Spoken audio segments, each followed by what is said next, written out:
ঢাকার হযরত শাহজালাল আন্তর্জাতিক বিমানবন্দরের কার্গো ভিলেজ আগুনে পুড়ে যাওয়ার ২১ ঘন্টা পরও ধ্বংসস্তূপ থেকে বের হচ্ছে ধোঁয়া। আজ বেলা ১১টার পরও এমন চিত্র দেখা গেছে। তবে ধ্বংসস্তূপ ভবনে এখনো পানি ছিটাচ্ছেন ফায়ার সার্ভিসের সদস্যরা।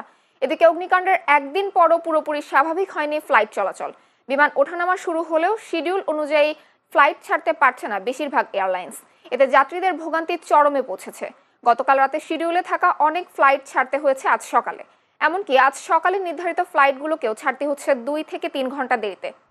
এর আগে শনিবার দুপুর ১:২টার দিকে বিমানবন্দরের কার্গো সেকশনে আগুন লাগলে ফায়ার সার্ভিসের ৩৭টি ইউনিটের চেষ্টায় ৭ ঘন্টা পর তা নিয়ন্ত্রণে আসে। এতে সহায়তা দেয় সেনা, নৌ বিমান বাহিনী ও বিজিবি।